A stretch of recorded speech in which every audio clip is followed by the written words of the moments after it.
He's one of the greatest guys I've ever met, huge inspiration. You know, the advice he gave me made me like $50,000 in 1 hour. A super fucking human, he just doesn't give up, he doesn't quit. He's one of the...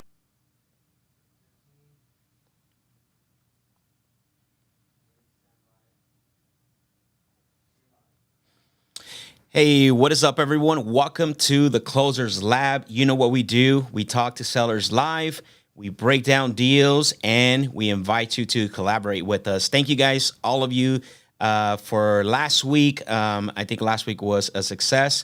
We talked to various sellers, from all ranges, right? From people that wanted retail all the way to people that just weren't really serious about selling.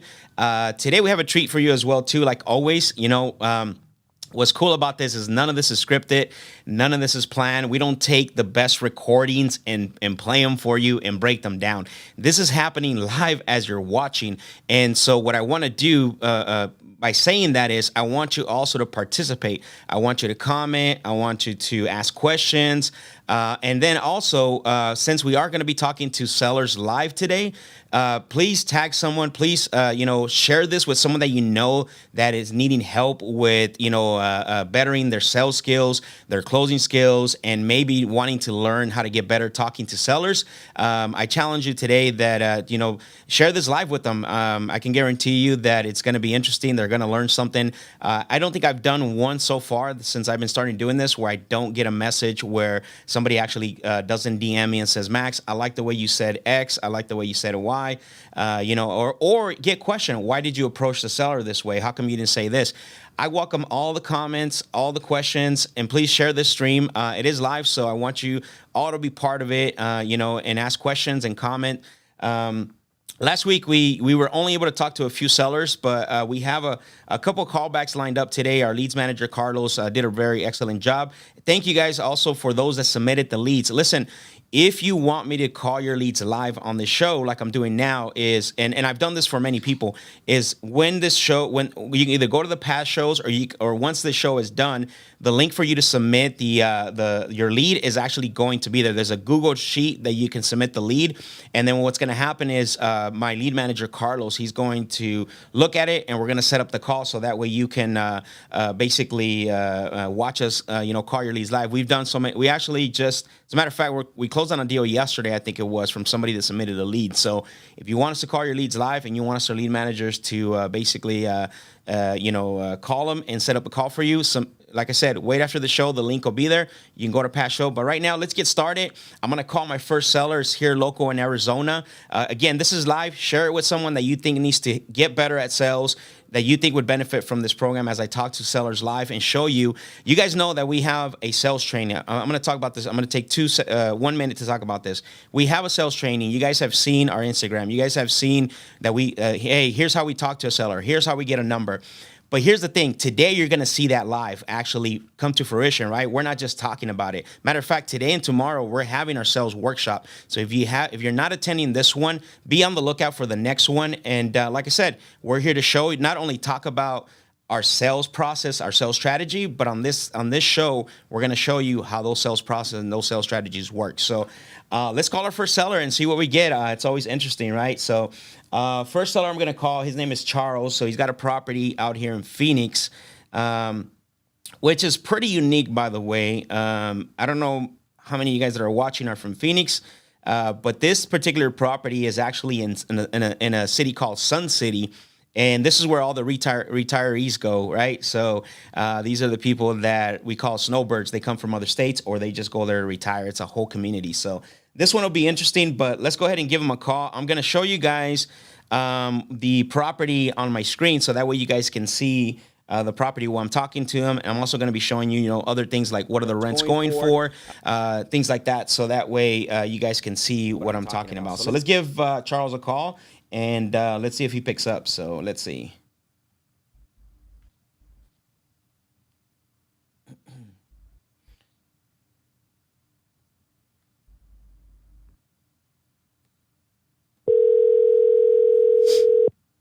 This looks like a townhouse. There's a lot of townhouses around here. Hello. Hello, Charles? Yes. Hi, Charles. It's Max. I'm calling you because you had spoken to one of my team members, Carl, about your property over at 13605 North Del Webb. Okay. Probably caught you at a bad time. No. I'm here. Okay, perfect. I appreciate that.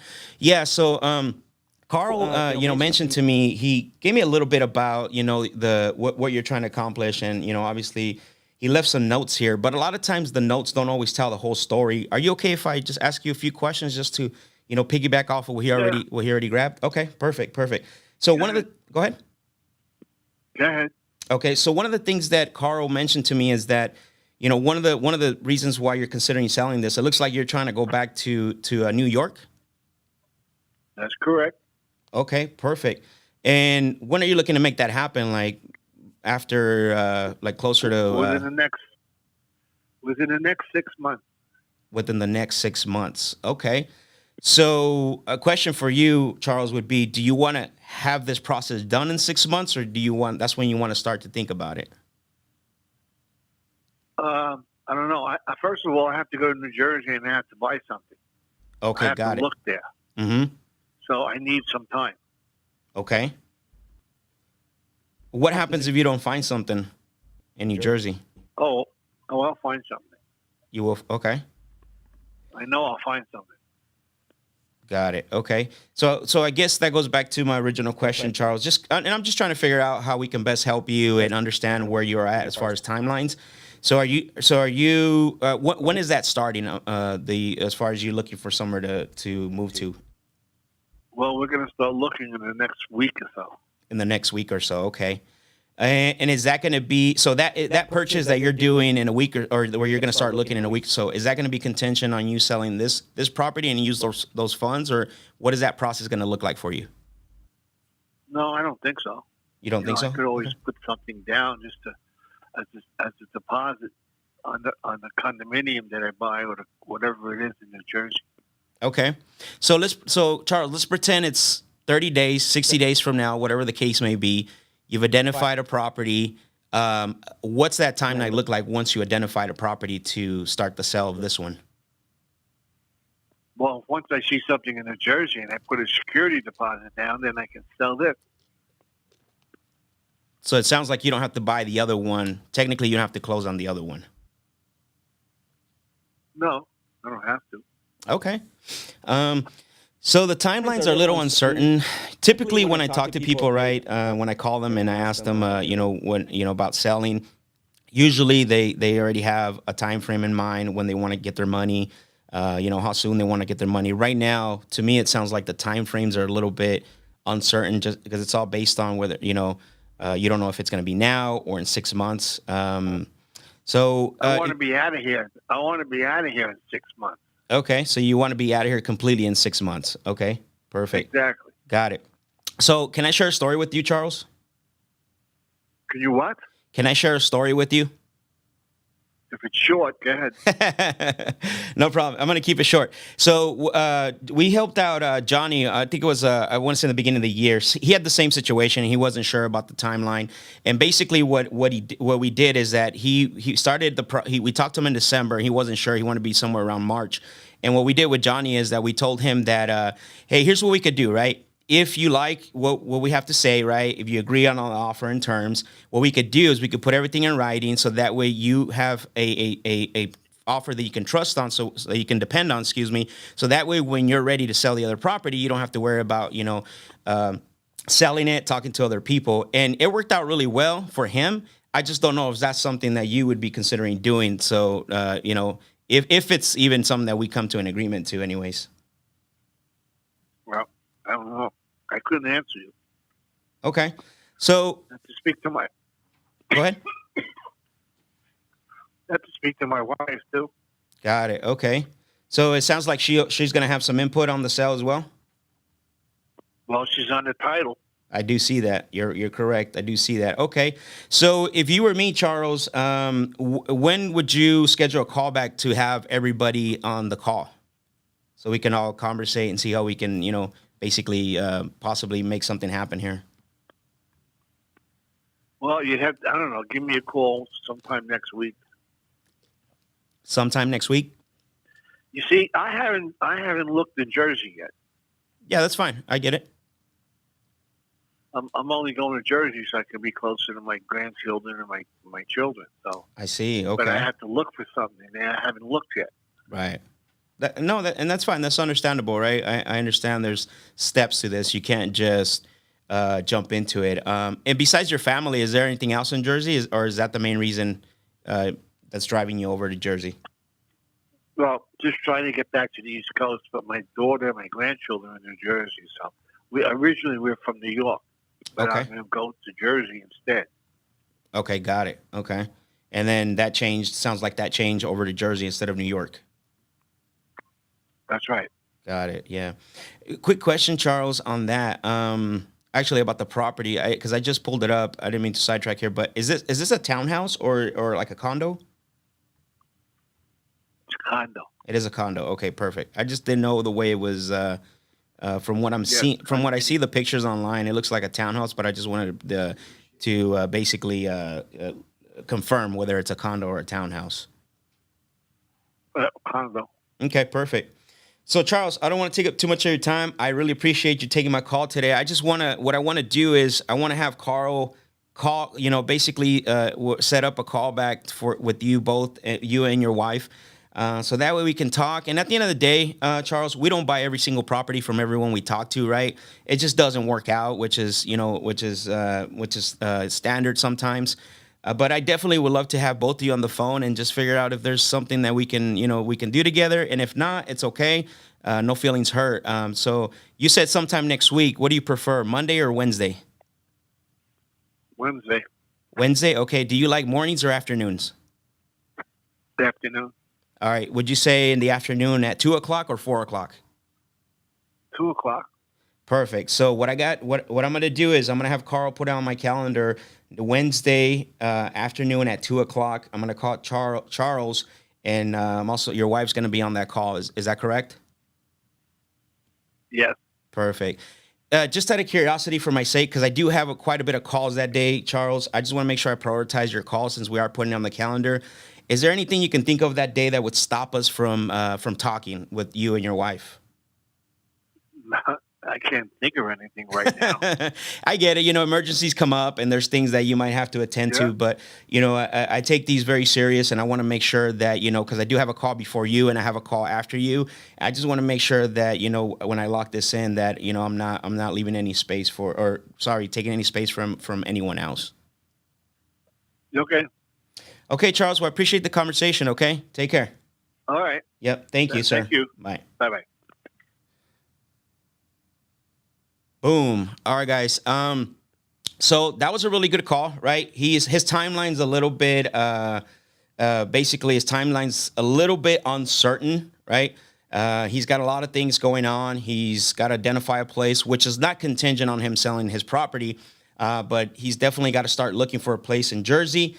And then basically, well, the other thing too is that he's got his wife, right? Guys, one thing that you need to make sure when you're talking to sellers, and I'm gonna hit on these 3 comments right now because our next call is not set up till I think 10 more minutes, but I want to call them early anyways, is that you need to make sure that you're talking to everybody that actually is going to have an input on the sale of the property. Guys, you notice I did not say, is there any other decision makers?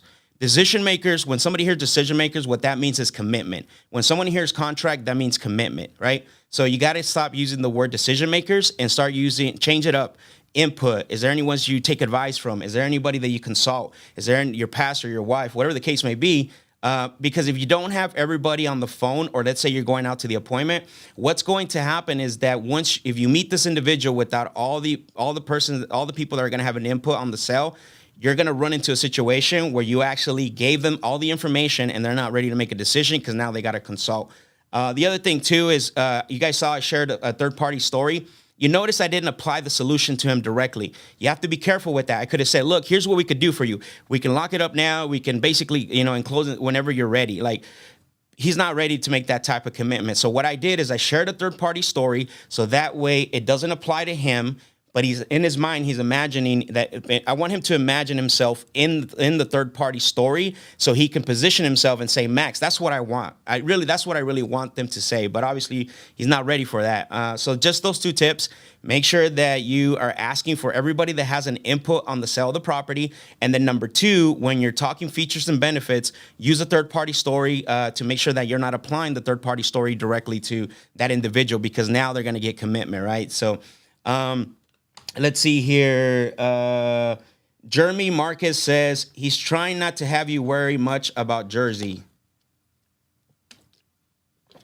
I'm not sure what that means, but okay. RJ Bates, what's up, RJ? I'm glad you're jumping on. Maybe you'll learn something. Love seeing Max put in the reps for this year's Closer Olympics. Thank you, bro. I appreciate it. Let's see. Matt Smith said, RJ, you're going to have some competition this year. Yep. We're looking forward to it, bro. We're definitely gonna attend again. Then you said, could you see that working for you? Yeah, I'm not sure. I'm not understanding the comments completely on here. Even if I have title up and I know it's just them. He's trying not to have you worry much about Jersey. Yeah, then you said, could you see that working for you even if I have title up and I know it's just them? I don't understand. I'm not sure on the comments. If you want to just clarify a little bit, what is it exactly, what the message you're conveying? I'm a little confused on all the comments, and then that way I can basically comment back on that. But thank you, guys. Let's call the next person. Let's see. So we have Robert. Let's see. Let's pull up his address. Robert actually has multiple properties. So this is actually going to be a good one. I love talking to people who have multiple properties because, we can see which one, a lot of times one may work, the other one may not. But I love doing that. Guys, if you have any questions, what I did on that previous call, don't hesitate to add the questions, the comments, so that way I can answer your questions and address any concerns that you may have. I love commenting, and I love breaking down the call so that way you understand our approach, right? Because everybody has different styles, and that's one thing that I always say. I don't fear the questions or the comments. I want to make sure that you understand what I did. So let's give Robert a call real quick, and let's see if Robert picks up for us, and then that way we can talk to him. Let's see. I'm going to pull up the property so that way you guys can see it. Why is this not? Bear with me, guys. I'm going to pull up the property.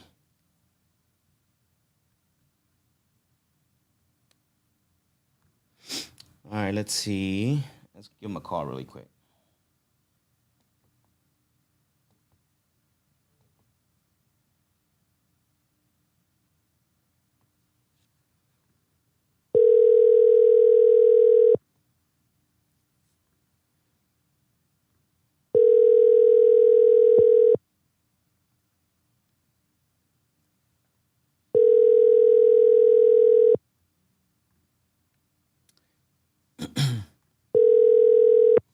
Hello. Hello, Robert. Hello, Robert. Yes, speaking. Hi, Robert. It's Max. I'm calling you because you had spoken to my team member, Carl, about your property. Can you hear me? I'm on the. Probably caught you at a bad time, Carl? Or Robert, I'm sorry.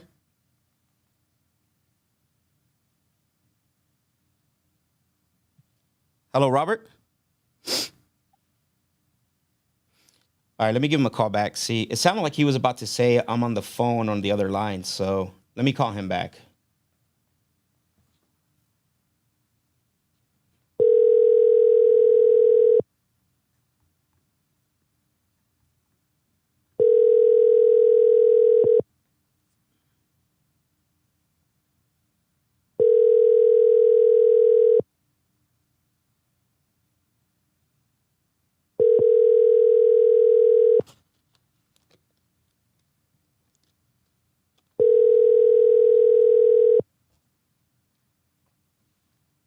Yeah, he was probably on the other line. That's what it says.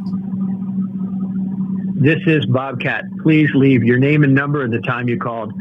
Okay, so we'll move on to the next one. He didn't. He's actually obviously sounds like he's on another call, which I think is what he wanted to tell me. Let me see if there's any questions. Brandon Lopez says, "Hey Max, how would you handle pulling up to an appointment and another investor pulls up at the same time while you're with the seller?"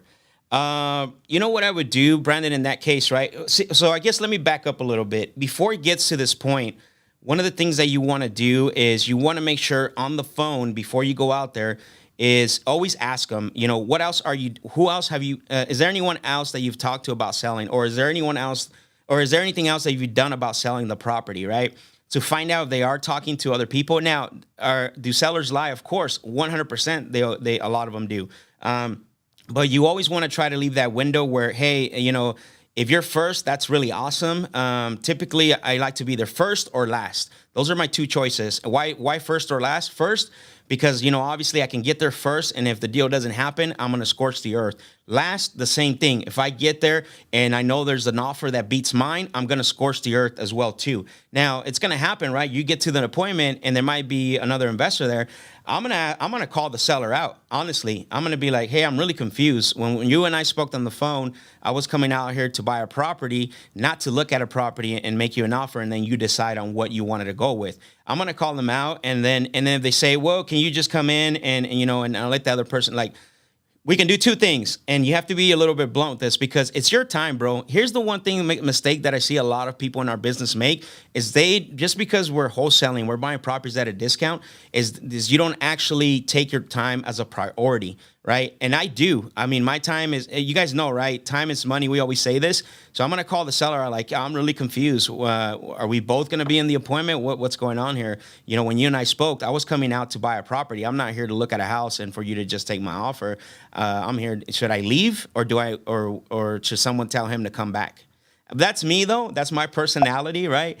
You could do it as well, but in a lot nicer tone. Hopefully that helps. Let's see. Let's call the next person, William. Let's see if we can get him on the phone, because this is what it's all about, guys. We want to make some phone calls and basically get some people on the line so we can hear the conversation. So let me copy the address, and then that way I can pull it up so you guys can see what I'm actually looking at. So let's see. Or you guys could just fight, bro. It's my deal. I'm just joking. Let's see. All right, perfect. Nice. All right, so let's call William, Mr. Williams. This is a property in Mesa. Right now, Mesa's super hot too, so let's see. Man, that's why you always got to have a pair of gloves in your, a pair of boxing gloves in your trunk, bro, in case that happens.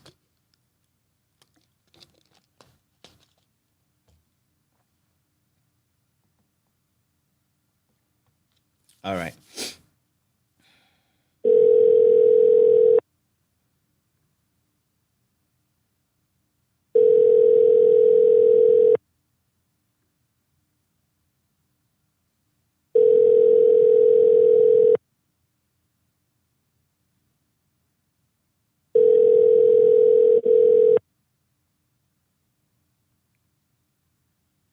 You have reached Bill Burnett. Leave a name and number. Guys, quick tip. One of my favorite things to do is to double call, which means that back to back, 8 out of 10 times they do pick up when you do that. And so basically make sure that you're doing that when you're following up with your calls. It's like you, right? If you got a call and they called you back to back, probably 8 out of 10 times you are going to pick up. It's a really good strategy.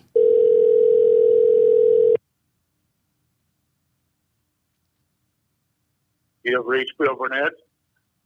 Leave a name and number. All right, so he obviously didn't pick up. This one's actually was scheduled out a little later, but it looks like, because Robert didn't pick up. And I'm going to call Robert back right now, as a matter of fact, because I think something was going on. So let me call him back and figure out what is going on in this case. And then I'll get to the question and comments. Yeah, this is a live show. I want you to ask questions. I want you to comment. And then, like I said, share this stream with somebody that you think that can basically take advantage of what's going on here. So let's see.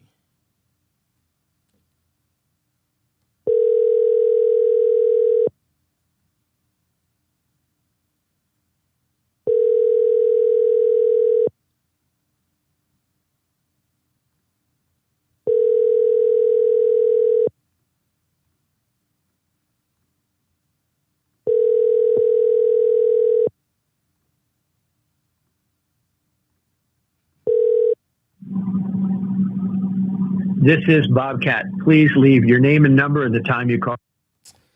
All right, so no luck on that. I'm gonna go over to the comments and the questions. Let's see. Stupski says, "Hey Max, awesome calls as always. Can you talk a little bit about where these leads are coming from or where they originated? I feel we are progressing on the phone but lacking opportunity."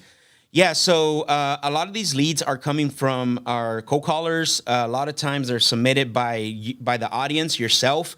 When they're submitted by the audience, I really don't know where they're coming from because that's not one of the questions that we ask. When the leads get submitted, but when they're coming from my lead manager Carlos, basically the leads are being it's our cold callers. They're actually calling people, and then they're with it. What they do is they submit the lead, right, just like any other process, and then we call them now. If you're talking about the criteria, I don't know. I don't have any information, and so basically the reason why I don't really get caught up in that in the criteria in regards to whether it's a foreclosure or liens on the property, like, because what happens, it gets too much. You start thinking about it too much, and you want to go that route. But the ones that we get, they're basically they're leads that have multiple criteria. Basically, they're stacked. What we call stack, right? So it could be an individual that might have a code enforcement violation. Maybe they have a lien on the house. Maybe they owe taxes. And what happens is we combine all those pain points, and then we basically create a lead out of that. Instead of calling them 3 times, we stack the leads, and then that way, we can call them. We know there's going to have multiple pain points. The only one is that I don't know is that is when the audience submits the leads. As far as the lack of opportunity on the phone, yeah, I mean, we're in a market where this is where you have to get better, right? This is where you have to watch shows like this, the Closers Lab, so it can help you have better conversations. Because I say this all the time with people I talk to, is that back then when I started doing this, you can send out 100 letters and get a deal, talk to people. It's gotten a lot harder. So this is where you have to become better at talking to people, and your sales skills have to progress. Your sales skills do have to get better, your closing skills, so that way you don't miss out on opportunities. The low-hanging fruit, what we call the motivated seller, is very scarce right now, right? It's very too far in between. I'm not saying there's any at all, but it's very limited right now. So yeah. Hopefully that helped and answer your questions. I'm going to answer one more before I make another call here. It looks like, actually, let's jump back on the phones. Carlos told me that there is someone ready right now to talk. So let me pull up the address for you guys, so that way we can get them on the phone and talk to them. Let's see.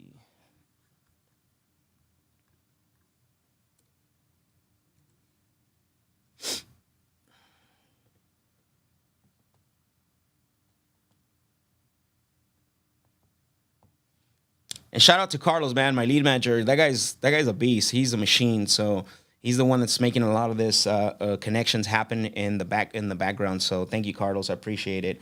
All right, so let's give Alan a call. He said he's ready. So perfect.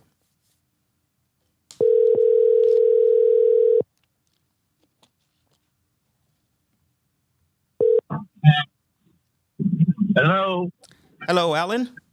Yes. Hi, Alan. It's Max. I'm calling you because you had spoken to one of my team members, Carl, about your property over at West Saguaro Drive. Yeah, just now he called. I think. Yeah. Who knows? I got a dozen of you people hanging on to my phone. Uh-oh. What do you? Why do you think you're getting a lot of calls? Well, I don't know. I just got on Facebook and seen all you guys advertising to buy houses. So I just let y'all know I'm selling it. You are? Okay. I wanted to, maybe you're getting a lot of calls because maybe we got some gold back there that we got to dig up.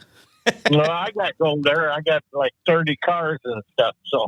Oh, you do? Well, that's another type of gold, right? One man's, it's another man's treasure. What kind of cars you got back there? Oh, just a little bit of everything. A lot of old cars with motors in them. I got for the motors. The 48 Ford Business Coupe. Stuff like that. Nice. You got any Challengers or Chargers back there in that yard? Nope. I had a 440 70 RT 440 hood at one time. Wow. I bet that. Did you sell that one, or what happened to that?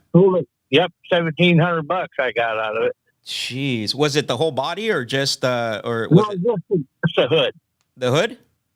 Yeah. Oh, RT wow. hood. Okay. Man, Yeah. that's awesome. But all right, Alan. Well, thank you for taking my call. I know Carl put some notes here. Obviously he gave me a little bit of information in regards as to one of the reasons besides you getting a lot of calls. He said you're looking to get looking to buy a fifth wheel, and maybe traveling. Is that right?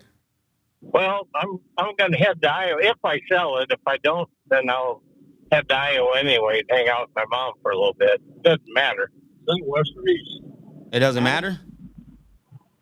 No, That sounds west that way. Yeah, I picked my buddy up over at Scottsdale Airport, and we're heading back to Phoenix. Oh, I see. So would you want me to call you some other time and talk about this?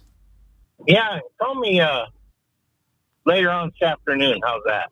All right, this afternoon, what, 2:00 or 4:00? It doesn't matter. It doesn't matter. Well, I just want to make sure because, I want to put it on my calendar. I prioritize these calls. They mean a lot to me.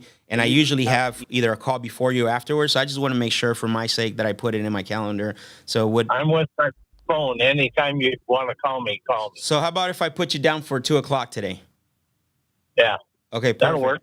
Is there anything you can think of besides an emergency something stopping us from talking today at 2:00?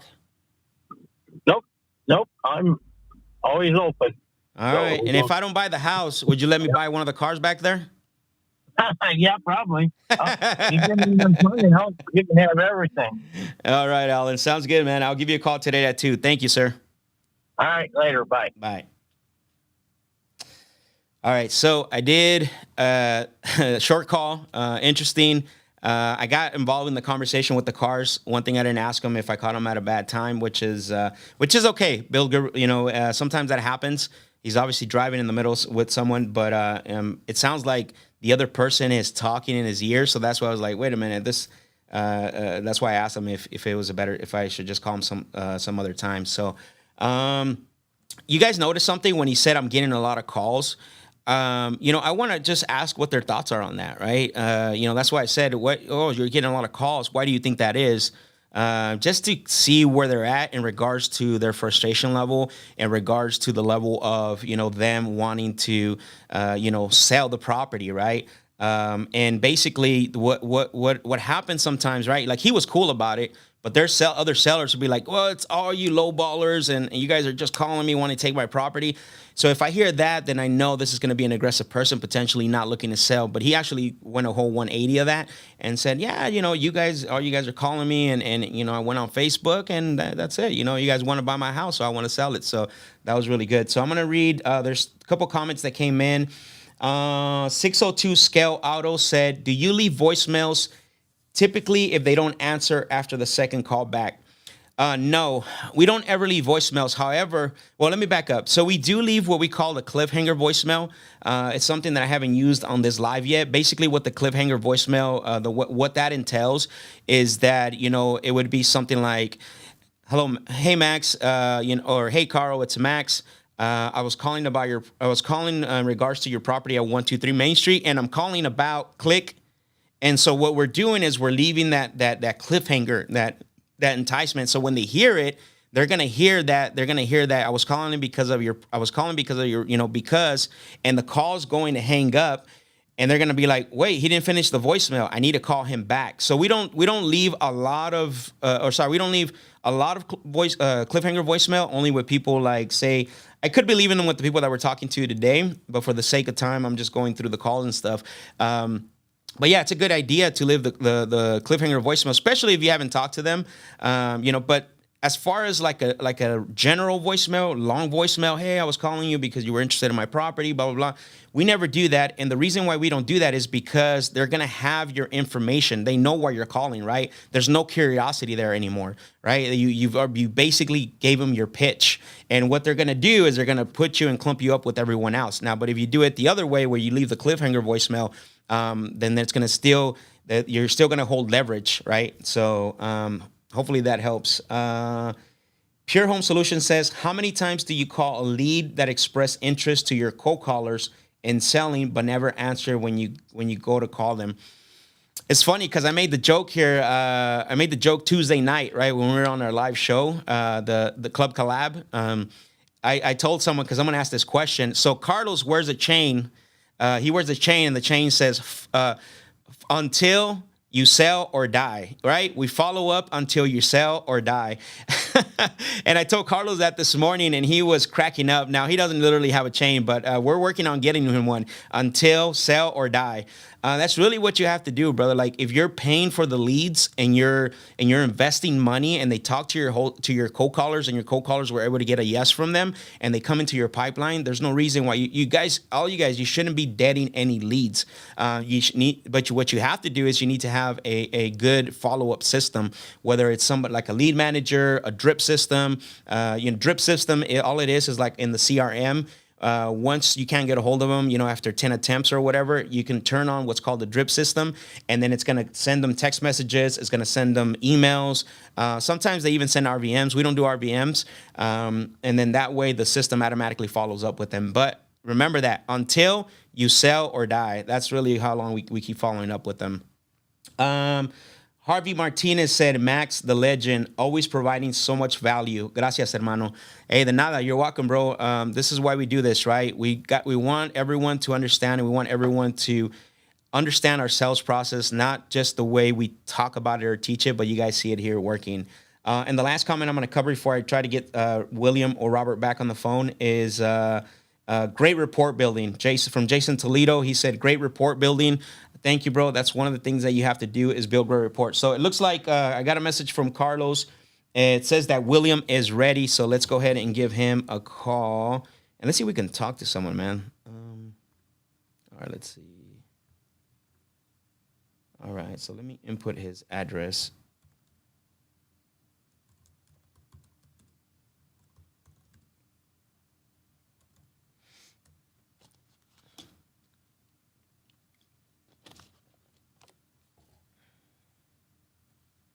All right, so let's call his cell phone number.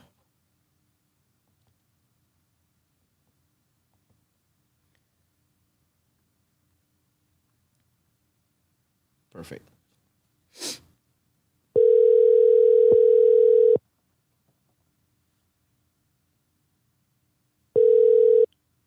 Hello? Hello, William? Yes. Hi, William. It's Max. I'm calling you because you spoke to one of my team members, Carl, about your property over at North Signal Butte. Yeah. Okay. Probably caught you at a bad time? No. Okay, I'm just perfect. sitting there playing on a computer. Okay, perfect. I appreciate that. Thank you for taking my call. So Carl, basically what he left some notes on here in regards to, why you're considering selling the property. I know he put some, a lot of notes on here. Sometimes the notes don't always tell the whole story. Is it okay if I ask you some follow-up questions? Sure. Perfect. Okay, I appreciate that. So it looks like one of the reasons why you're considering selling, you've been there a while. Sounds like there's some health issues going on. Is that right? I've got some problems in my legs, and it's hard for me to get out there and work very long. I got a drop foot too, and I trip and fall down every once in a while, and that ain't good. Oh wow! So I've got it paid for, so it could be that I just hire guys to do it.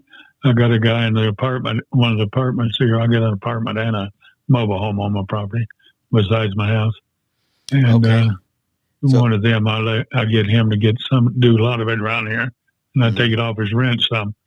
I see.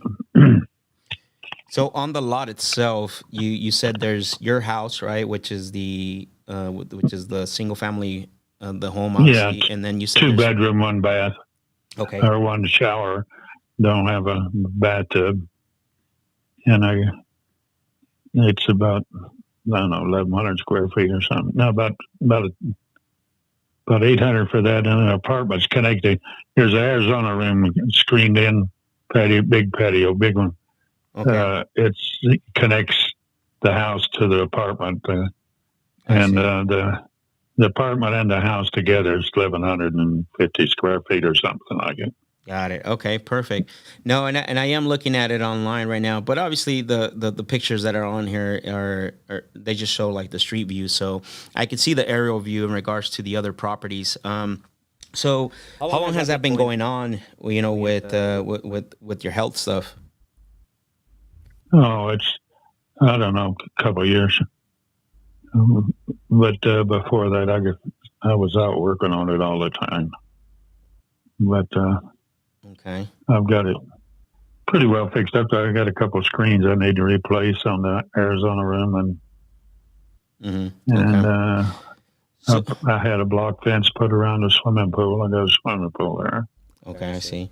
Mhm. So this individual that is doing the repairs for you, is he like a long-term solution for you as far as if you don't sell this property?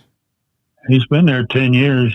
Okay. The guy in the mobile home out there, he's been there short of 1 year, short of the same time I've been 1 year short.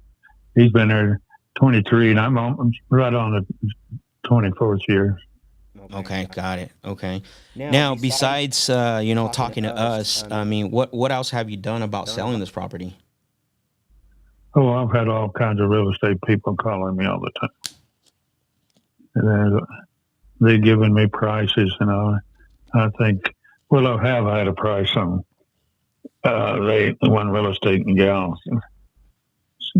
She was going to list it for 600, and I said okay, and I signed the papers, and she went back to her office and consulted with her boss, and they come back with a phone call and said they list it for 550 if it's okay. I said, yeah, that would work because that's what I'm wanting, just 500 plus whatever it costs me to sell it.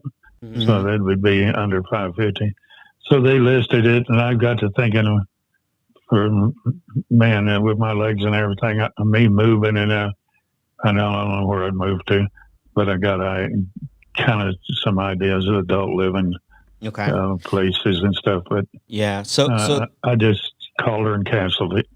Oh, okay, I see. So was that going to be? So it sounds like she was a real estate agent that was going to list it for you on the market. Yeah. Oh, I see. Yeah, that's probably why they said 550 for you, and so that didn't happen. And what transpired between that time and now? Oh, nothing. Right. I just kind of get upset with myself because I can't get out and do things a lot. Wow. Okay. And I'm used to doing it, but of course I'm 83 years old too. That has a lot to do with it. Mm-hmm. Okay, I see. And then has anyone made you an offer on this property at all? I get real estate people calling me and telling me, give me an estimated price on it quite a bit. I think this last one was, Open Door Realty or something like that. They come up with $466,000. Open Door made you an offer for $466,000? Yeah. Okay. So when Open Door came out and did the inspection and deducted their fees, that's what they put in writing? No, they put a note in there with that $466,000. Oh, so they never came out to look at the property. No, they said if they came out and looked at it, that it might be the price may be reasonably more. Yeah, I mean, it can. I don't disagree with you. It could be more. It could be less as well. That's why I asked when Open Door came out to look at the property and they deducted their fees and all that, was that what they put in writing? Because usually it's a preliminary offer. A lot of people tell me that. They didn't deduct their fees. I'm sorry? They didn't deduct their fees. They just give me that price. That's what they do. They didn't have more on it at one time and then deducted it. Mm-hmm. That was the other company deducted it down to 550, and they was listing it, and they were getting ready to have somebody come out and take pictures on it, and then the next day, that's when I call and cancel it. Oh, so you've canceled twice then? That's what I'm hearing. No, just the one. Just the same one. Yeah. What about Open Door? You said they wanted to come out and look at it. I didn't even call them. I haven't called them and got them to even give me a price. They got it. Just automatically sent me an email. So just a quick recap here, William. I'm hearing that you obviously already you were considering listing with an agent that we're going to get you 550. The other thing too is you had Open Door give you a preliminary offer. Obviously that could change. We don't know if that's true. I mean, just ballpark off the record. If you didn't have to do anything, didn't make any repairs, no money out of pocket. I mean, what do you feel comfortable selling this for? If you didn't have to do anything, just it was a net. The same. I've done all the repair work myself. Well, I've had storm windows, not double pane windows put all in it. I've had the roof redone. I've put in a new septic tank. I've had this swimming pool replastered. They chiseled out a lot of the old plaster and replastered it inside. And I had the block fence put up. And I've had it painted all outside. Well, first I had it all stuccoed outside, and then I had it painted outside. Well, I mean, it sounds like a really great property. Why not just list it again with the real estate agent? Well, with the same real estate agent. I mean, with them, or I mean, if you have another real estate agent that you love, working with. I don't have one I love. I'm just saying, because typically people I talked to in the past, well, my cousin's a real estate agent, my brother's a real estate agent. You might love them. So if you don't have a real estate agent that you love working with, sounds like you're open to other maybe options or ideas. Maybe someone that you would consider talking to. That way you get an idea. Yeah. Okay. The only option I got is like I said, about 540, 550, so that I could get 500 in my pocket. So you want to net 500,000 out the door? Yeah. Okay. And like I said, I'm in no bind to sell it. I just get depressed because I can't get out and do things. But I've got it paid for. And I've got a reasonably good retirement. I got Social Security and 2 different retirements from Sheet Metal Union, and I'm in no bind. Okay. And I've got plenty of money in here.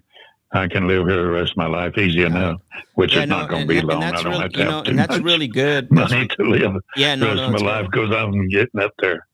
That's really good on your part. Congratulations on that. Because I'll tell you what, most people that I talk to are usually, they're in situations where they have to, sell within a certain time frame, right? 30 days or less. A lot of them are in financial situation, which is kudos to you. You did a great job in regards to getting to this point where you don't have to sell. And as far as as far as the 500,000, I'm assuming you wouldn't look at any other offers besides that. Nothing any lower, no. Even if it's net to you, nothing out of pocket. That's what I want. And if I don't get it, I just stay here. Okay. Well, just a little confused because you obviously, I understand you don't need to sell, but sometimes you get frustrated about it and you do want to sell. So is it kind of, but you are pretty firm on the 500,000. Even if someone offered you 499, you would be like, nope. Well, because it's 540 or something like that's what I'm asking for. Say that one more time. Not that last part. Say that again. Huh? Say that last. About 540. I'm wanting to clear because whatever it costs me to sell, what is it, 30,000 or something? And it costs me to sell the place. It just depends on the agent you get, whether they charge you, 2% commission or or 5% commission. Yeah, but that I want enough over 500 to clear the 500. Mm-hmm. What if someone can net you? I'm not saying I can now because obviously I haven't looked at the property. I don't know too much about it. What if you can net 500,000? What would happen next? Well, we'd talk about it. Talk about it? Yeah. Because I've got the rest of it in the bank. I've got 140 in the bank, so I'm not worried about it too much. So it sounds like even a net cash offer to you at 500,000, you still would have to think about it. Yeah. Yeah. I mean, I wouldn't think very long about it, but very long? Not very long. What do you mean by that? I would probably accept it, but You would probably accept like it. I said, I don't know. I'd see. Yeah. I'm a little confused.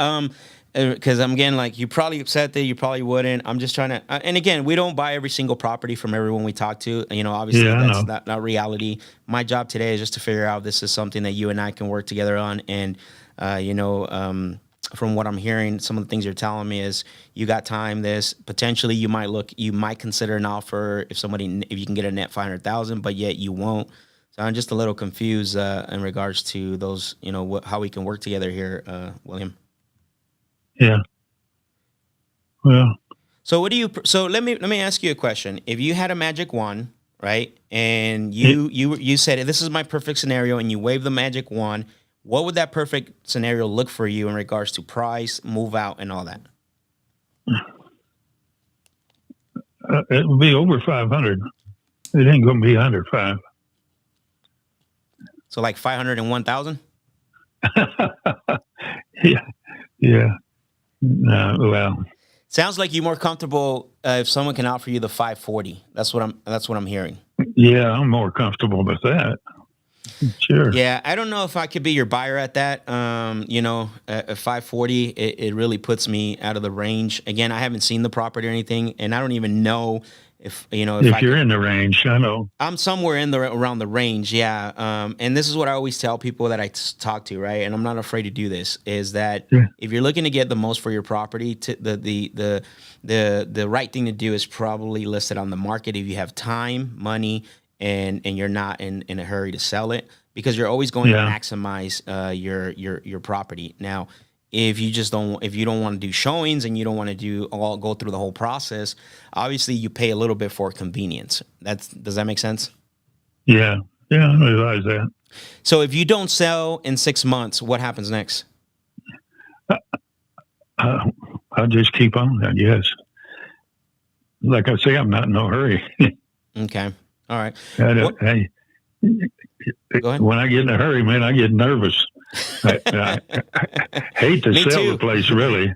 No, that's what I'm hearing. Because I'm comfortable here. Right. So I know, and it sounds like the thing that's a little bit of a burden is just the having to make sure that you fix things and that obviously that you stay on top of that. What about the individual that does repairs? Have you considered selling it to him? Yeah, in fact, he's told me to hang on to it for a year. Mm-hmm. He was he's working with his credit and everything, and he hasn't been working, but he's been bringing boats and stuff like that in here. He's 32 years old. He's very mechanically inclined. Plus, he's a body and fender man, but he just preferred to do this for a while. Bring boats and cars and do some things on. He buys them cheap and resells them. And he does real good at that.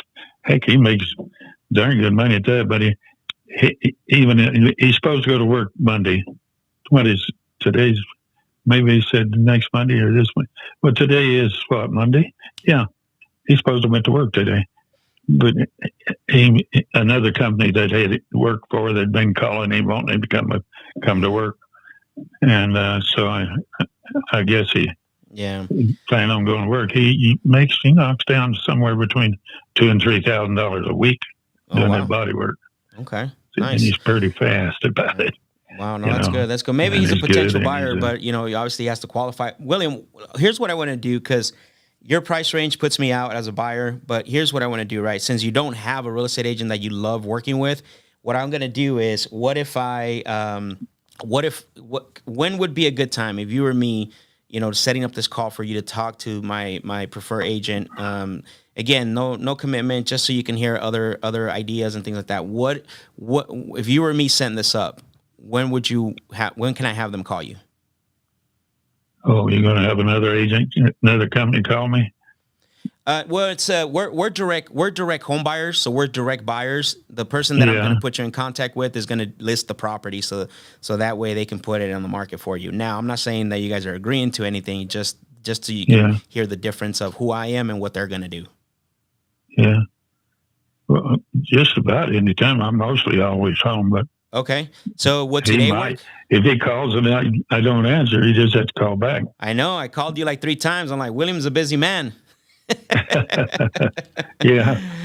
Going to buy me some groceries or something like that. Yeah. Yeah. So then, In fact, I was if I sitting there have on her, the computer. right? Go ahead. I'm sorry. I was sitting there on the computer trying to find me a barber shop that I wanted to go to get a haircut too. Nice. I like that Yeah. style. I went and got a haircut yesterday myself, so it feels did good. you? Yeah. Yeah. But so let's if I have her call you later today at 2:00, would that be okay with you? What time is it now? It's 10:56 right now. It's 5 to 6. Mm-hmm. 5 to 5. You said 5 o'clock? 5 to 11. It looked like 5 to 11, my watch. Yeah. It's 4 minutes to 11 now. Yeah. Okay, I'm sitting in a dark bedroom on my computer. It's all right. I got a bright light shining in front of me here. These guys, they got a bright light shining in my eyes right now. Yeah. Okay. Yeah. If we call it 2:00. Yeah, 2:00. Will that work? I'm gonna have Yeah. Carl. I'm gonna have Carl set up the call for you, so I can have her call you, and then you guys can talk and figure out if you can sell this thing for $540 or not. Okay? Yeah. Can you set that up about 3? Yeah, that works for you. I could do 2 or 3. It sounds like 3 is better for you. You feel more comfortable? Yeah. Okay. Perfect. Yeah. All right. So 3:00. Be by your phone. I know William. We have to call him a couple of times. Busy man. Maybe. So 3:00. Well, I'm not really that busy. Just I'm gonna go try to get a haircut. Well, yeah, go get your haircut. That way you look sharp when you. Darn bar. Yeah. Well, my looks don't help much on selling my house, I guess. But hey, you never know. Yeah, I gotta. Yeah. All right, William. Thank you for the conversation, sir. You have a great day. I'll be expecting her call. Okay. All right. All right. Bye-bye. Take care, sir. Bye. Woo! All right, guys. So interesting call. That was a lot. Trying to kind of unpackage this just a little bit in regards to what all went down there, right? So first of all, at the price he's asking, he's definitely not it wouldn't be a property we would want to buy. I'm looking at the comps right now. And I thought for a moment there, we were at 770 ARV. But when I pulled up, I was getting excited a little bit inside, right? I wanted to jump out like 500, if he would have said 500. But I looked it over. The 770 is actually, the house is a lot newer and it's twice the size. Now, and basically even at 500, I think it's going to put me out of the range. We're pushing it right now in regards to what basically what we're locking up the properties for. It is a big lot, as you could tell, but just 500 puts us way out of the range. And you're seeing these big numbers here, but he's closer. Even this one, right, that sold for 560. It's a lot. It's a newer house. I mean, his is only 1,100 square feet. We're talking 2,000 square feet here. So when I saw that one, and obviously here's this one, it's 3,600 square feet.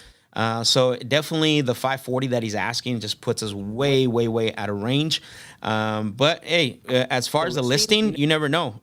This is why you need to build relationship with agents. I keep saying this all the time. There's many ways to make money in this business, right? If he would have said 500, or let's say he would have said like 490 or something, what I would have done is got it on an option. What's an option agreement? An option agreement is where I can take control of the asset by not actually having an actual purchase contract, and it gives me the capability of marketing the property. So that was a great call. Guys, you heard the open door comment. I'm going to tell you what I did there. When someone tells me, hey, Zillow said my house is worth this, OfferPad said, or whatever, OfferPad, Open Door, whatever the case may be, they said this and they said that. And then what happens is I always call them out. You guys, I don't know if you guys heard what I said. I said, okay, so when OfferPad, when Open Door, when Zillow came out to look at the property and they assessed the repairs and they took out the fees, was that the offer they put in writing? And you heard what he said. He said no. Right? He's like, no, absolutely not. That's one way that you can call them out on the on basically when someone's telling you, well, Zillow said this, well, Open Door said that. let's find out. Let's test that. Let's test their statement, and let's not just let them tell us that, here's what's Open Door offer me. Oh, well, I can beat that, right? And that's what we usually end up doing is, well, maybe I can beat Open Door. No, okay, you saying Open Door said this, Zillow said that. All right, let's find out right now. And more times than none, I can guarantee you that they're just going online submitting the offer. Now, he said something very interesting. He goes, well, they told me they could be more. Which he was correct. I acknowledge that. I didn't dispute that. I didn't say, hey, you might be correct. It can be more. But on the other side, it could be a lot less too, depending on what they find. And you guys know this. You guys do this every day. So that's one way to overcome the Open Door situation. In regards to probing him with the price, man, I think got him down pretty well, right? It just wasn't basically what is it called? It wasn't the price range that we want it to be at. I think this property, if I was gonna lock it up, I would have to be somewhere probably between 420 to 450 to even consider. And I could have told him, hey, other investors in the area are paying between 430 and 450. But here's why I didn't do that is because he had no pain. He said, I asked him, what happens if you don't sell in 6 months? What did he say? I just stay here. I got $140,000 in the bank account, right? He's like, I got $140,000 in the bank account. I don't have to do anything. Plus, guess what? I also found out that the guy that lives in the mobile home potentially is interested in buying the property. Now, we all know how that is, right? It could just be a smokescreen, or maybe the guy does have money. He said he's making $3,000 a week. I don't know if that's true or not, but we got eliminated that. Now, as far as the listing, I think it can happen. So I got the listing referral, send it over, and I can guarantee you. Did you guys hear how I said? So it sounds like you have a listing agent that you love working with. Oh, I don't know about love. It always works. It always works if you add that little comment there for the most part. So, guys, I want to get to your questions here. So I know a lot of them came in while I was actually talking on the phone. So Jason Toledo said, "Oh, I think I answered that one. How do you scorch the earth in regards to e-buyers like this in this instance?" That's one way. I don't know if you can so much, just because, dude, the e-buyers, like Open Door, OfferPad, Zillow, I mean, they have a really good brand, and when they're going to buy your property, as we know, they're going to buy the property. Now, the only thing you can do is make sure, let them know, like, hey, the offer they're making you, that can change, and the way you do it is by telling them everything I explain. RJ Bates said, Max is a master closer. Bro, I appreciate it. Thank you very much for even watching, bro, and being on this, honestly. RJ Bates made another comment. He said, this conversation is a masterclass of how to close. Thank you, bro. I appreciate it. Again, guys, we're navigating these conversations, right? RJ Bates, in his own right, is a beast. And for him to come out here and check this out, I really appreciate it. So Caxi says, how do you guys truly qualify a seller to not waste I'm assuming waste time and value, waste and value of your time. So the biggest way is the way I don't know if you've been hearing the calls, but the fastest way to disqualify a buyer is to call out the things that they're saying. I don't have time. I get a lot of calls, or whatever it is, statements that they're making, is call it out. Have them basically justify, have them defend the statements. And basically, if for example, when he said, I think it was, when he said I would go down to 500, right? Okay, so if someone wants to give you 500,000, what happens next? I have to think about it. Think about it. Well, I would have to, and I was calling him. I was calling him out. Like, wait a minute, I'm really confused right now. And so there's certain things that you can do. There's actually a couple other calls that I have, I've disqualified people a lot faster, just because I've done so many calls. I understand what I'm looking for. So you have to before you start making the calls, what are your goals with these calls? What is the outcome that you want? And then are you hearing? And the other thing too, the biggest thing for me is that I always say this. An unengaged prospect is a dead prospect. What do I mean by that? What I mean by that is that somebody that's not going to answer your simple questions, engage with you, is somebody you need to move on as quick as possible. Like, for example, what has you considering selling? What does that have to do with the sale? Just make me an offer. For me, that's an engaged prospect. I'm going to say, nope, see you later. This is not somebody that I want to talk to. Mike Higgins says, "Is that your MLS or a different resource?" Mike, that's actually it's what I was looking at there on the screen is actually what we call Monsoon. It's part of the MLS. The MLS is a multiple listing service, and what it is basically where it shows it's the what I want to say the tax site where it shows like the sales history, the deed history, but also we can look at quick comps, which is more accurate because it is coming directly from the MLS. 602 Scale Auto said, "What would be the ideal price for his property you would like to get at is this?" I think I just said that, right? I would want to be somewhere between 420 to 450. Just because we are pushing the envelope right now, especially with our buyers that we have across the nation.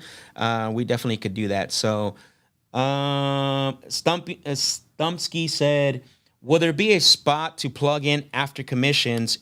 You net same $500 with the realtor. Just curious if you use that or stay away from it."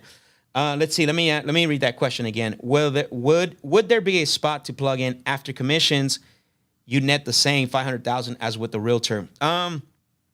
Sometimes I'll use it depending on where we're at, but in reality, even if he sold it at 540 and he got like a discount, I think he would net just a little bit more. I don't typically like to go into that conversation as much, just because it's really not important for me. At the end of the day, I want to know what their bottom number is, right? If you guys know, on any calls that you guys hear me talking, I never negotiate from what the property's owed. I always negotiate from what they owe, maybe what they need, and at the end of the day, what they want to walk away with, right? Because we want to see what their bottom number is. And I always like to have them throw out the first number first, just to see where they're at, how flexible it is. G Brown says, "This is great info." Thank you, bro. I appreciate it. G Brown has another comment or comment. He says, "Max, do you have a course for a beginner like me? I'm located in Los Angeles, California, and I have a coworker who recently became a real estate agent." So we do. There's a couple options. Guys, if you could put the website on there for people to go to look at the course. There is a course for beginners like yourself. You can go to disruptors.com /sales disruptors. There's a lot of options for you where we call our stages: stage 1, stage 2, stage 3, and then stage 4. And then if you're starting out brand new, stage 1 is going to help you, how to build your sales process, how to learn the sales scripts, the text templates.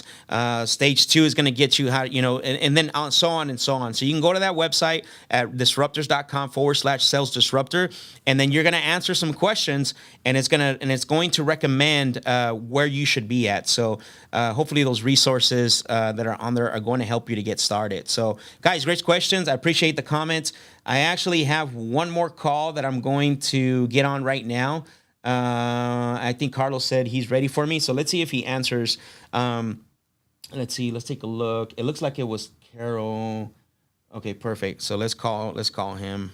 Let me pull up the address one more time. Let's see. This is the guy that said this is Bobcat on his voicemail. I don't know. What do you guys think? Comment. Should I call him Bobcat when he answers? Let's see. All right, let's see. I'm going to call him right now. All right, so I just pulled it up. Wow, this is an interesting property. What the heck?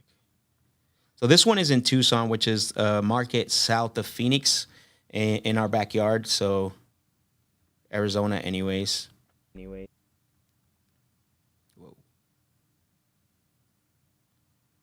All right, let's take a look here. What's going on with this? Okay, this is it right here. Interesting. Right in the corner. All right, let's call him. See if he answers.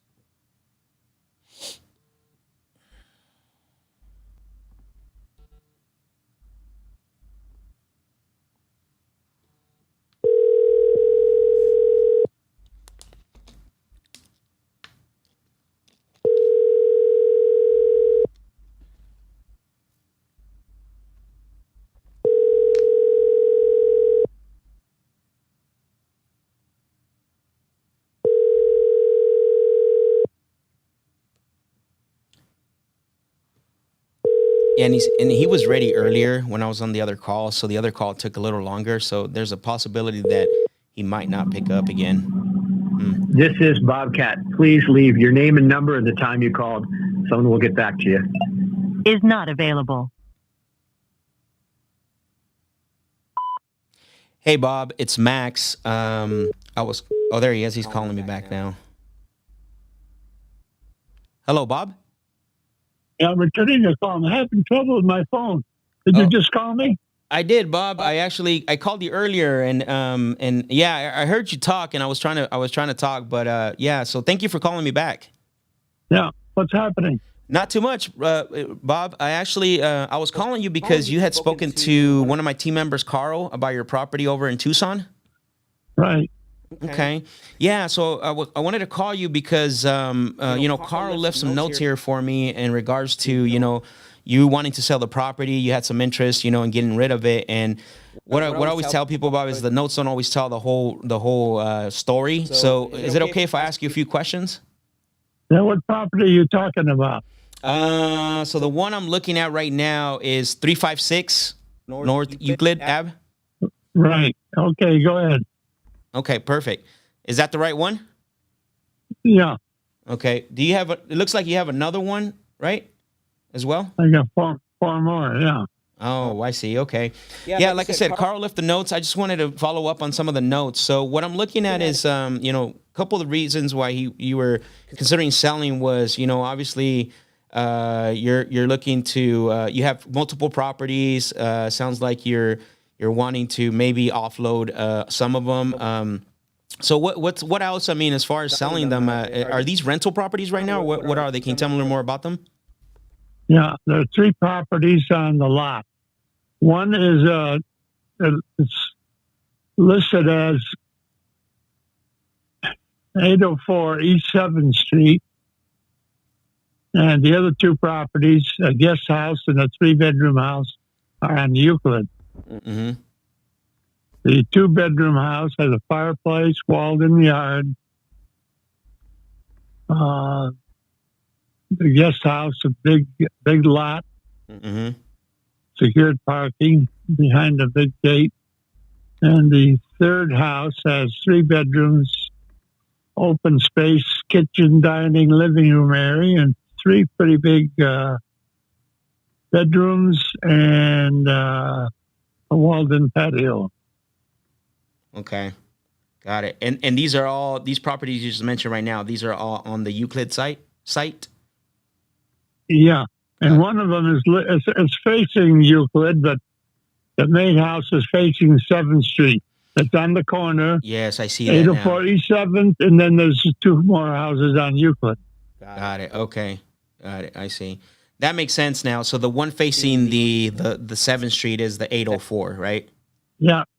Got it. Okay. That's cool. So basically all the properties are on the same parcel. There's no, we don't have to jump That's to the right. parcel. Yeah. Perfect. Okay.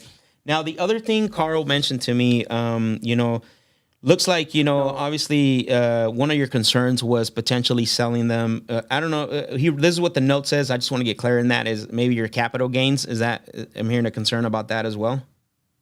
Well, it is a concern, and he thought we could work things out where I would carry the mortgage or whatever, but I just want to get rid of it.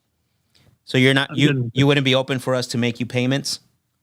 No, I'm too old. I'm 89 in about 6 months. Wow, you sound very good for 89 years old, Robert. Well, yeah, let's see. Say that again one more time. I haven't worked June, July, or August for 60 some odd years. Wow. You look young too. Mm-hmm. Okay. I had a soft life. Right. So, I mean, since you are making cash flow, I mean, what else has you considering selling besides what we have here on the notes? Why did I figure on selling? Yeah. What I'm saying is, since you are making cash flow, I mean, what else has you considering selling? What else have I figured selling? I have the house I'm living in here, and I have a townhouse with a pool, jacuzzi, fireplace, Okay. big patio. I got a house over here I'm living in right now. Mm-hmm. with an acre, walled-in yard, and a large covered patio. Okay. Yes. Got it. Well, I'd love to take a look at this as well. Is it okay if we just stay on the one on Euclid Avenue for now, just to see? Because at the end of the day, Robert, we don't buy every single property from everyone we talk to, right? That's impossible. I can understand that. And so that's my purpose of my call, to see if this even makes sense for us to buy and you to sell, right? Because it's your property too as well. So you play a big role in this. Just what besides talking to us, I mean, what else have you done about selling the property? Nothing. Somehow word got out that I had some property for sale, and I keep getting multiple calls. And when somebody gives me a reasonable price, I can go up or down. Okay. And sell it. Right now, I'm just waiting for an offer.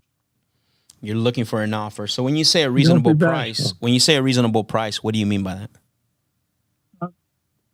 Something that's not too far out of line. Something that's good? Yeah, regular. I know what property's going up, and it's worth more every year. Mm-hmm. And I don't have a set price for what I want, but I do have a set price I'm going to keep to myself. That's what I wouldn't sell it for. Which would be? Which would be, I told you, I'm going to keep it to myself. You're going to keep it to yourself? Yep. All right. I'm a little confused. How am I supposed to buy the property if I don't know what I'm going to pay for it? Well, you got to figure that out, because you're the guy that's going to buy it and going to sell it, whatever you're going to do with it. Well, typically when I call people, usually when they talk about selling or they start wanting to sell, either that's, whatever, the night before or 30 days before, they usually have a number in mind. And just ballpark off record doesn't have to be exact. What are you looking to get for this? I mean, that way we don't go back and forth. Like I said, you give me a number and I'll talk. Well, I feel comfortable buying it. I feel comfortable buying it at zero. Where are you at? Well, we got to go a little higher than that. When you say a little higher, what do you mean? For $1. For $1? Yeah. You can't buy it for zero. You got to have some money down. No, and I'm just joking, right, Robert? One thing I'm not trying to go. Hard to find the comps for 3 houses on one lot. Mm-hmm. And you know what my rental income is? Mm-hmm. You can multiply it by 12 or 14 or whatever. Mm-hmm. There's a system when you buy as to how you can figure out what it's worth. So you come up with a number. If you can't figure it out, have somebody figure it out for you. So it sounds like you just want people to give you offers, and at the end of the day, you're going to select which one's the highest. Right. Yeah, unfortunately, I'm not that guy. That's not how I run my business. And usually, when I talk to someone, if you're looking for the highest offer and not the offer you can depend on, I mean, you're more than welcome to take calls and just have people give you numbers. I'm not looking for the highest offer. I'm looking for a reasonable offer. Well, I mean, you're the only one that knows what that reasonable offer is. Just ballpark. Right now, I don't know. Nobody made me an offer. Why do you think that is? Because it wasn't up for sale. All of a sudden, it's for sale. So you're only wanting to. So it sounds to me like you're only wanting to sell because you're getting calls. You're not really looking to sell. Well, that's what you think, but it's my property. I'm 88 years old, and no, I know, and that's and I have plenty of discretionary income every month. Mm-hmm. And I'm not strapped. I don't need the cash. I can't spend the money I have now, but I have 5 kids, and okay. I mean, ready to make up everything you just told me right now. Ready to make up a new will, and I should have some idea. Mm-hmm. Everything you just told me right now, to me, it tells me, Max, I don't need to sell to you. If you want to make me an offer, make me an offer. Right. Okay. You're damn right. And it doesn't sound like I'm going to be your buyer, Robert. I really appreciate you. I'm not in the business of making blind offers. Well, one last question, Robert. When you bought this property, how did that process look like for you? Did you just make the offer? To buy it? Yeah. When you bought this property. No, well, it was listed at a price. It had a price listed for it, right? They had a price listed for it. And I figured it was within my range. Mm-hmm. And it was built by a curator from a museum in the town with his partner. And I thought it was a good move. Right. Because I bought my first house for $35,000. I sold it for $215,000. Mm-hmm. I had a guest house at Trang. Right. Where are you located, in Phoenix? I am in Phoenix. Yeah, we buy a lot of properties in Tucson, though. We have 3 right now, or that we're looking to buy. Oh, good. Under contract. Right. So, Robert, I mean, really quick, just can I get that same courtesy, just like when you bought it, there was a price on it? Oh, yeah. I might be. Okay. What are you looking to get for it? Well, let me ask you a question. Sure. How much you think one house is worth? How much do I think? What's the average price for a house nowadays? Phoenix, Tucson. The last time I looked, the average price for a house right now went up to $460,000. Well, I got 3 of them. Yeah. I got 2 houses and a guest house. But this is not a house. This is more of this is not just one house. We're talking about a whole compound here. With me, yeah. I would think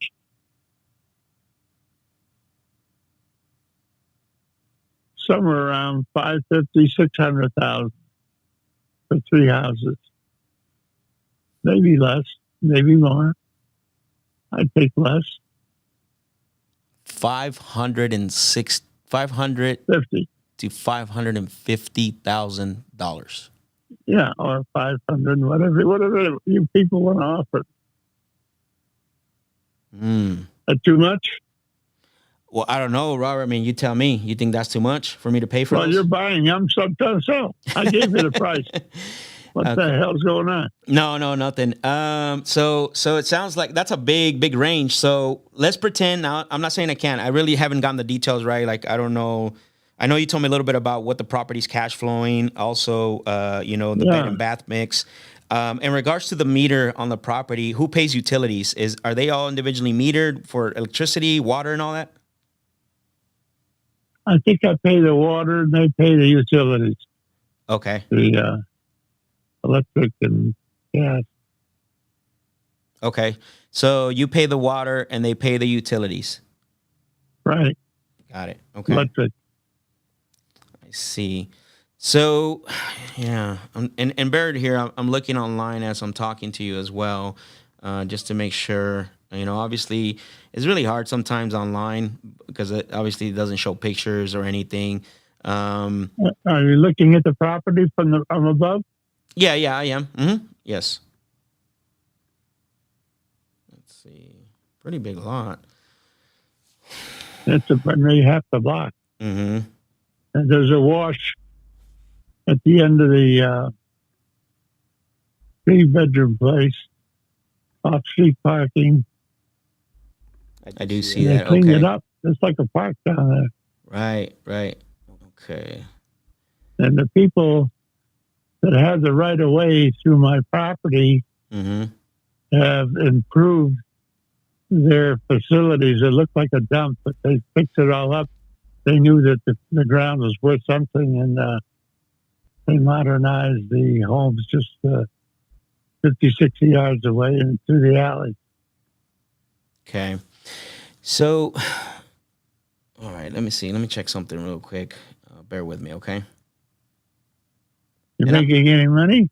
What's that? You guys are hustling. Are you making any money? We're about to find out. I got one more spot that I'm going to check, and I'm going to tell you right now, okay? Bear with me here. Go ahead. Yeah. Get some comments. Is it all right if I call you Bobcat? Because I heard your voicemail, Bobcat. Is that your nickname? Well, yeah, the guy gave me the name Bobcat about 20 years ago. And my 92-year-old brother says, imagine that. He lets people call him Bobcat. He's almost 90 years old. Yeah. Yeah. Well, when they say Bobcat, I know they're talking to me. That's awesome. El Gato. You Yeah, speak el Spanish? gato. Oh, yeah, sí, hablo español, ¿tú? Oh, señor, I'm El Gato. El gato loco. Yeah. Hey, Bobcat, the house in the front, is that, you said it was a 3-bedroom or a 2-bedroom? Two-bedroom Two-bedroom, fireplace. okay. And then is that, what does it have, 1 bathroom or 2 bathrooms? One. Got it. Got a dining room, 2 bedrooms, and a living room with a fireplace. Big kitchen. Got it. Okay, perfect. I'm just trying to look what the average rents are going for in the area right now. Because how about the rents? When's the last time you increased the rents on those? I haven't. I had a property manager for that front house, and I got one place I haven't increased the rent in 10 years. Townhouse with a pool and a jacuzzi. Mm-hmm. I got to have my head examined. Usually, wow. I kept it at below market value. Mm-hmm. Sacrifice some extra money to keep the people in and keep them happy. Got it. What was the current rent on that one, on the front house? One more time, Bobcat. $950. $950. Okay. Yeah. So that could be increased just a little bit, depending on if you do the. I don't know what it looks like or the repairs that you've done to it. 2-bedroom. Yeah, you can get the high rises are getting $600 for a bed. Mm-hmm. But modern, Yeah. Okay. They got 2 bedrooms and they charge $600 for each bed in one room. That's two beds in one room, and then the other room $600, $1,800. I see. For 2-bedroom place. Okay, perfect. So, Bobcat, I guess the $1 million question is, I'm not saying I can. I mean, obviously, I love to do some, with you. I love the nickname. Been a good conversation. What would happen if someone offered you $500,000, no money out of pocket, didn't have to make any repairs net to you? What would happen next? Well, I'd start packing, heading for Costa Rica or somewhere with the cash. Costa Rica? What's in Costa Rica? It's a cheap place to live. On the beach. No, I would take the money and run. Okay. So then what I'm hearing is you would sell. I'd sell. Okay. All right.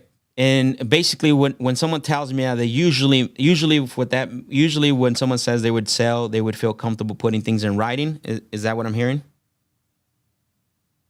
Well, yeah, if you're going to buy, you're going to have a meeting of the minds of the seller and the buyer. Yeah, of course. We don't want to do backbush handshakes. I think that those days are gone. Yeah. Okay, so it sounds like if someone was to offer you $500,000 net to you, you would feel comfortable selling, putting things in writing. Well, how's that sound to you? You've got to do the buying, and you mentioned what the houses are selling for, but of course, sure. Of course. No, I appreciate you for asking that.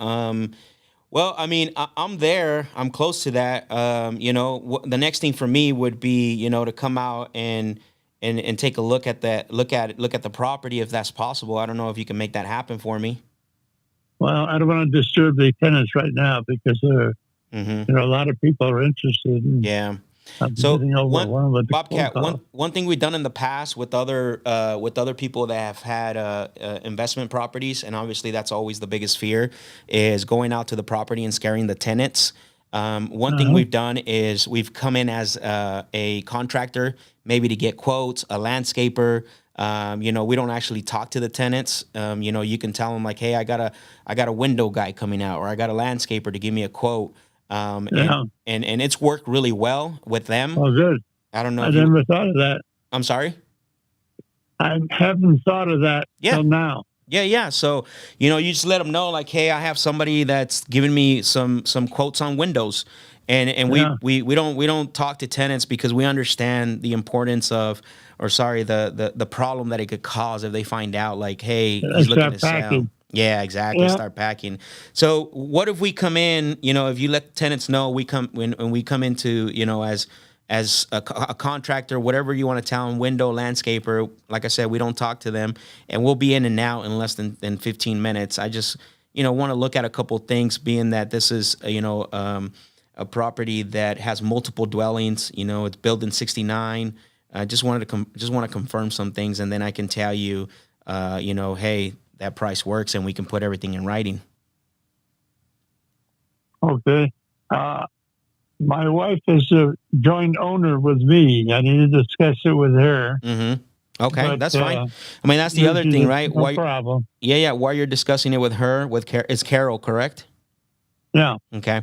Yeah. While you're discussing it with her, and then what I'm gonna do is right now, when I get off this call, don't get on any call, okay, Robert? I'm gonna have Carl call you, so we can schedule that call back with you, so we can go walk the property, and let's get you to Costa Rica, man.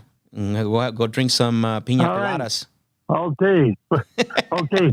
Take it easy. Bye. I gotta get moving right now. Okay. Bye. Sounds good, Robert. Take care. All Carl's right, gonna call care. you. Bye. Later. Bye. You too. Bye.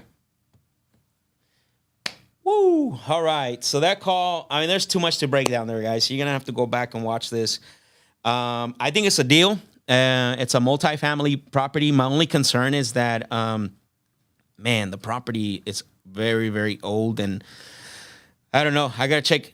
Usually in Phoenix, we're not worried about foundation issues, but when we're talking about Tucson, it's not like it is back east, but definitely something I want to look at. I want to look at condition, because this could be a property. It's cash flowing nice. The rents are below market, so there's a potential to increase rents, which is great. And then other things I want to look for, but. Guys, there's a lot to break down on that call, from him not wanting to give me a number. I got a number out of him. It's a range, but then I anchored him down to 500. Here's the other thing, though, is that just because it's at 500, you guys saw that I positioned myself. I still have leverage. I told them, hey, I don't know if I can pay that. Right? I want to go out and look at it and tell you if I'm there or not. I could potentially get it down to another, 20, 10, 15, maybe in 20,000. So that way I can get a little bit less price. So that was actually a really good call. The guy, we went back and forth a little bit. I almost hung up on him, and I said, hold on, wait a minute. Let me ask you something else, right? And I got him back on the hook, and he actually opened up. And now potentially we're going to buy a multifamily in Tucson. And the reason why I didn't push him, obviously, because number one, we have somebody else that's going to have input on the property. I did see that on title. Number two is I need to verify the condition, because these are old, man. And like I said, usually we don't worry about any type of foundation issues or anything. But for Tucson, we really have to make sure that what we're paying for. Because I went under contract a while back over the phone on a 9-plex, and it was a real good price on the phone. And what happened was, after we went out and walked it, I mean, there was definitely a lot of work. The inside was terrible. Like, it was actually sad, man, to see some of these people, the way the condition. I mean, this guy was a trap lord. So basically, it was pretty bad. So we went from the number, whatever we had locked it up for, and we had to be less. We had to be like $60,000 to $80,000 less. So I don't want to create that scenario here. Plus, like I said, there's somebody else. Basically that's, involved in the sale. So Carl, let's get that set up. I want to answer some of your questions here that came in, and then we're going to wrap this up. I think it's been really good. We talked to a lot of people. The calls have been really long. So what I want to do is I want to go through some comments. I'm going to make a couple of statements after the comments, and answer some of your questions, and then we'll wrap this up. Okay. So let's see who we got here. So it looks like, the last question that came in before I read the G Browns is Pure Home Solutions. Pure Home Solutions said, Max, might be a basic question, but what is your main goal of your call? To extract pain or to book an appointment? I think I go for the appointment too soon, and I don't extract pain enough. Yes, that's your last statement is actually true. So if you go for the appointment now, for me, I want to find out, like, if there's pain. I don't really care too much about the property condition. I don't conversate too much until we get to the point where, we're talking, I extract enough pain, and then I get the number from them. Now I'm going to ask them, well, you know what? I don't know if I could pay that because of the property condition, whatever the case may be. But you always want to make sure that you, again, what I said earlier is an engaged prospect is a prospect that you want to do business with that's answering your questions. You want to find out if there's some type of motivation. You don't want to go too deep into that. And the reason why I dive a little bit deeper on these calls is because I want to do it for the show, right? I want you guys to see how we navigate. And then we book the appointment. So make sure you're not booking the appointment too fast, unless it's like a PPC lead. Man, those cost a lot of money, right? PPC leads cost a ton of money, so you want to go out there and get in front of them as fast as possible. So hopefully that helps. Joey, I'm not even going to say the last name. Joe, sorry, said, do it. It will build rapport. Yeah, I think he was talking about the nickname Bobcat. I didn't do it in the beginning because he called me back, but I did it in the middle of the call. So 1K Higgins said, so good. Appreciate it, bro. Thank you, bro. Mike Higgins, sorry. Said, so what's your list price? Yeah, I don't understand that question. So suits to sweatpants. I see where you're going. Price anchoring. Yeah, you guys saw that, right? I went, I did the whole, pushback. Hey, the last time when you bought this property, how did that process look, right? And right away, probably 9 out of 10 people, or you might have one person that's going to say, oh, we just made an offer on it and we bought it. It's very rare. 9 out of 10 people, which is a lot higher, 9.5, I want to say, well, we saw it on the MLS, or we went through a real estate agent, or it had a price on it, and we felt comfortable paying the price like he did. So my next statement is, hey, is it okay if I get that same courtesy? There's nothing wrong with asking that, right? So that way it can basically get you the number. Daniel Alvarez says, get him. Yeah, let's go, baby. We did get him.